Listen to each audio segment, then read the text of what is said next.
Cuando tenía poco más de 20 años, vivía a unos 30 minutos de Manchester. En ese entonces, acababa de romper con mi novia de 2 años. Era una etapa extraña de mi vida, ese tipo de momentos en los que te sientes como a la deriva, buscando algo, tal vez un propósito, sin darte cuenta. Mi abuela era muy religiosa y asistía a misa con una devoción admirable, sin faltar nunca. Después de que mi abuelo falleció, empecé a acompañarla todos los domingos. Parte de mí lo hacía para apoyarla, pero también porque sentía que necesitaba algo de estabilidad en mi vida. Mi abuelo había sido un veterano condecorado, muy querido y respetado en nuestra comunidad. Su muerte dejó un vacío enorme en nuestras vidas, especialmente en la de mi abuela. Pero a pesar de su duelo, su fe permaneció intacta. Siempre decía que sabía, sin lugar a dudas, que él estaba reunido con el Señor. Yo veía cuánto consuelo le daba eso, y lo admiraba profundamente. Una fe así, la que realmente trae paz, es rara. Creo que muchas personas la buscan toda su vida, aunque no siempre puedan expresarlo con palabras. Un domingo, después de la misa, conocí a una chica. Todo esto todavía me parece un sueño extraño. Nunca la había visto antes, lo cual era raro, porque nuestra comunidad era pequeña y todos se conocían, especialmente en la iglesia. Ella era impactante, con cabello rizado y oscuro, y unos ojos avellana profundos. Esperé hasta que terminara la misa para acercarme. Parte de mí estaba atraída por ella, pero también sentía curiosidad por saber quién era, ya que no era común ver caras nuevas, y mucho menos alguien de mi edad. Nos pusimos a hablar, y la conexión fue inmediata. Estoy seguro de que todos saben de lo que hablo, ese momento en el que conoces a alguien y sientes un vínculo instantáneo. Se llamaba Kyle y tenía un encanto misterioso que me atrapó desde el primer momento. Intenté hacerle preguntas sobre su pasado, sobre su familia, pero siempre desviaba el tema con bromas y me decía que tendría que invitarla a salir si quería esas respuestas. Me gustaba esa dinámica. Finalmente, me dijo que su familia se había mudado recientemente a la zona y que estaba estudiando en una universidad cercana, lo que explicaba por qué nunca la había visto antes. Antes de despedirnos, conseguí su número. Durante la semana, intercambiamos mensajes constantemente y hasta compartimos nuestras redes sociales. Recuerdo haber revisado su Instagram y sorprenderme de que tuviera tan pocos seguidores. Eso me gustó, lo último que quería era enamorarme de alguien demasiado conocido. Con el tiempo, Kyle empezó a abrirse más conmigo. Su situación familiar era complicada. Su padrastro era un alcohólico abusivo, y su padre biológico era aún peor, aunque no entró en detalles. Tuvieron que mudarse para alejarse de él. Sentí que, poco a poco, ella confiaba en mí, y eso significaba mucho. El siguiente domingo, la volví a ver en la iglesia y aproveché para invitarla a salir. Dijo que sí sin dudar, y planeamos una cita para esa semana. La noche de la cita llegó, y todo parecía ir perfecto. Fuimos al cine y luego a cenar algo sencillo. Fue una noche relajada, ideal para seguir conociéndonos. Después de cenar, le propuse dar una vuelta en coche, solo para seguir hablando. Salimos un poco del pueblo y nos metimos en una carretera rodeada de árboles. Era de esas carreteras que parecen caminos normales, aunque sean autopistas. Todo se sentía perfecto, hasta que dejó de serlo. De repente, Kyle empezó a hablar, pero no en inglés. Sus palabras eran rápidas, murmuradas, como si fueran en francés o algo parecido. Al principio pensé que estaba bromeando, pero luego noté sus ojos. Se pusieron completamente blancos, como si las pupilas hubieran desaparecido. Perdí el control del coche por un momento, casi chocamos contra una barrera. Mi corazón latía con fuerza, parecía que estaba en algún tipo de trance o convulsión. Logré estacionar el coche en el arcén, tratando de mantener la calma, aunque por dentro estaba entrando en pánico. La llamé, le hablé, pero ella seguía murmurando y movía la cabeza de una forma extraña, como si vibrara. No sabía qué hacer. Finalmente, llamé a emergencias, diciendo que parecía estar teniendo una convulsión. Y entonces, tan rápido como había empezado, todo terminó. Kyle volvió a la normalidad. Me miró fijamente, con una expresión que nunca olvidaré. Antes de que pudiera decir algo, abrió la puerta del coche y salió corriendo hacia el bosque. Sí, corriendo. Se adentró en la oscuridad de los árboles y desapareció. Las autoridades llegaron, les conté todo. Intentaron buscarla, pero nunca la encontraron. Después de esa noche, Kyle desapareció por completo. Borró su Instagram, bloqueó mi número, y nunca más la volví a ver. Pregunté en la iglesia, pero nadie parecía conocerla. Hasta el día de hoy, no sé qué pasó. Quizás nunca lo sepa. Todo comenzó con la audacia de mis 24 años. Era una época en la que el mundo parecía más sencillo, donde los jóvenes a mi edad ya cargábamos con responsabilidades que hoy parecerían imposibles: hijos, casa, carro, sueños enormes y las agallas para enfrentarnos a lo desconocido. Decidí aventurarme con mi camioneta de 3.5 toneladas al corazón de la Sierra de Guerrero, buscando ganado para iniciar mi ranchito. Era una misión simple, pero emocionante, y el eco de esas montañas me prometía oportunidades. Llegué a una comunidad enclavada entre cerros, preguntando casa por casa si alguien quería venderme vacas. Después de varias negativas, un hombre me ofreció un trato que no pude rechazar. El único inconveniente era que su potrero estaba a unas 3 horas de camino de terracería. Sin dudarlo, acepté. Nos adentramos aún más en la sierra, atravesando caminos que parecían devorar la poca señal de civilización. Finalmente, concretamos el negocio. Varias cabezas de ganado ya estaban en mi poder. El hombre insistió en invitarme a cenar a su casa, que estaba bastante cerca de ahí. Por cortesía acepté, aunque algo dentro de mí comenzó a inquietarse. Llegamos a una pequeña vivienda de adobe, con una cocinita de humo. La puerta era apenas una cortina raída, y las paredes tenían nichos con imágenes de santos que no reconocía. Sus rostros, lejos de transmitir paz, parecían mirarme con una maldad que no sabía explicar. Al fondo, en la penumbra que dejaban las últimas luces del día y el humo del fogón, estaba ella. Una mujer mayor, de al menos 70 años, con una trenza canosa que le llegaba a la cintura. Era alta, imponente, con una presencia que llenaba la habitación. Me llamó la atención cómo sus manos, enormes y rugosas, movían brasas ardientes sin inmutarse, como si el fuego no le causara daño alguno. La cena transcurrió en un silencio incómodo. La mujer no hablaba ni me miraba directamente, pero yo sentía su presencia constante. Había algo en ella que me erizaba la piel, una sensación que me decía que no debía bajar la guardia. Cuando llegó el momento de despedirme, me sostuvo la mano con una fuerza inesperada.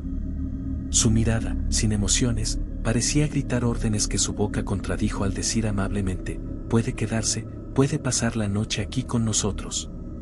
No sé cómo logré rechazar la invitación sin ofender a nadie, pero algo dentro de mí me decía que debía salir de ahí cuanto antes. Decidí manejar de regreso a un pueblo más seguro, incluso si eso significaba pasar la noche en vela. La noche estaba oscura, sin luna. El camino de terracería parecía interminable, y entonces la vi, una luz pálida que subía y bajaba en el horizonte.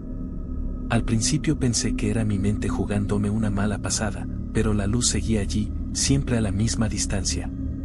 Seguí manejando, tratando de ignorarla, hasta que el camino me llevó entre 2 cerros altos. Ahí fue cuando todo cambió. Ya no era una sola luz.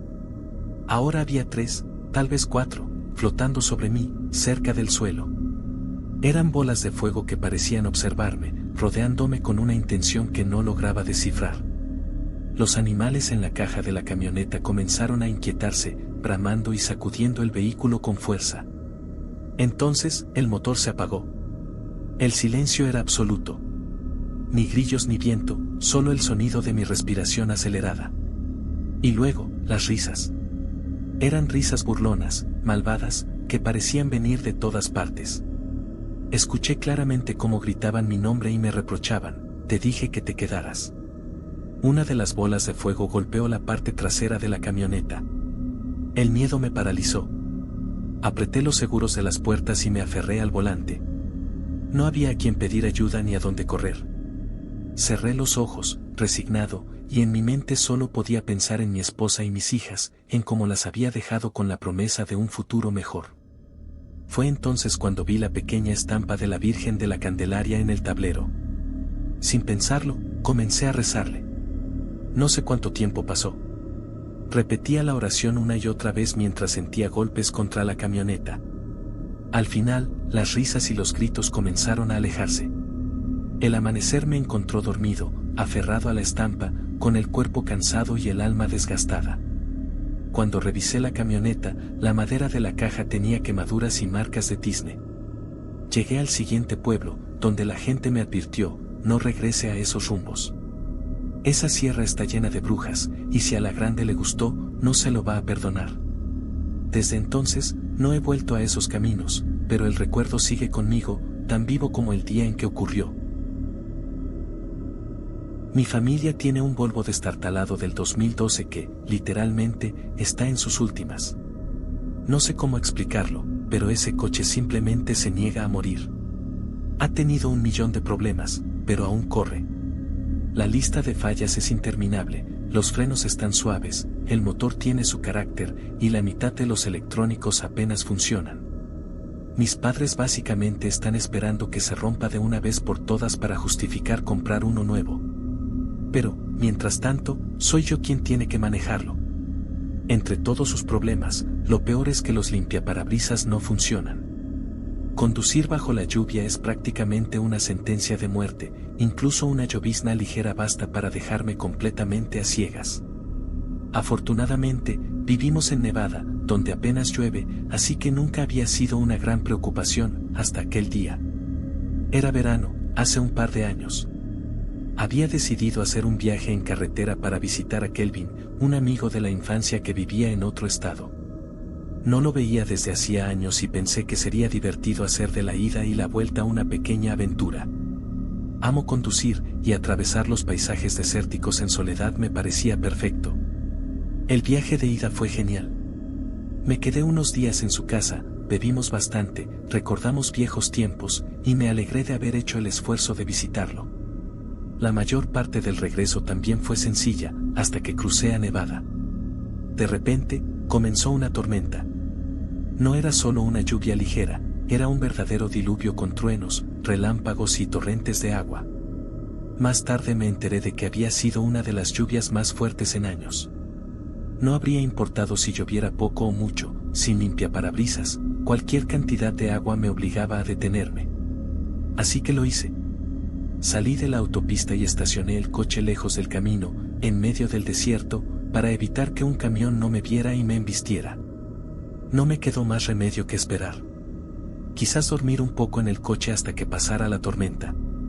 Pensé en llamar a la policía para que me ayudaran, pero no quería arriesgarme a una multa, y tampoco iba a pedirle a mis padres que condujeran 3 horas y media para rescatarme. Así que ahí estaba yo, solo, bajo una tormenta en medio del desierto. Pasó 1 hora. La tormenta no cedía. Pasó otra, y algo empezó a inquietarme. No sé qué era, pero sentí un impulso irracional de mover el coche.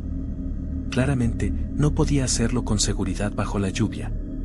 Sin embargo, no podía dejar de mirar por las ventanas, como si hubiera algo ahí afuera. No se veía nada, solo kilómetros de desierto. El sol empezó a ponerse. No esperaba pasar la noche en el desierto y la idea me inquietó. Aunque no suelo asustarme fácilmente, había escuchado suficientes historias sobre el desierto como para estar alerta. Y entonces, como si alguien leyera mis pensamientos, la tormenta empezó a calmarse. Me relajé un poco pensando que pronto podría retomar el camino. Pero justo cuando me disponía a intentar dormir, vi algo. Unos destellos de luz en la distancia. No era un relámpago, eran destellos blancos, rápidos y brillantes, que parecían moverse en zigzag.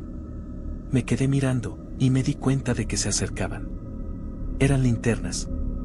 3 figuras con linternas se dirigían hacia mi coche. Mi corazón empezó a latir con fuerza.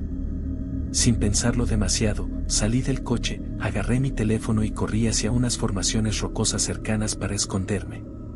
Estaba empapado, pero no me importaba. Me escondí detrás de las rocas, respirando con dificultad, rezando para que el ruido de la lluvia cubriera mis jadeos.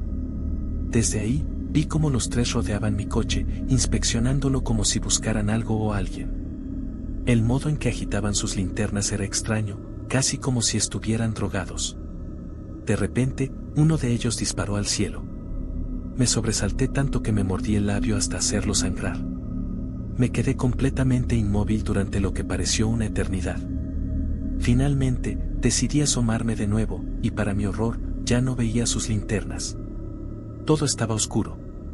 Pero entonces, las luces volvieron a aparecer, bailando alrededor de mi coche, como si me provocaran. Con las manos temblando, marqué al 911 y susurré lo que estaba pasando.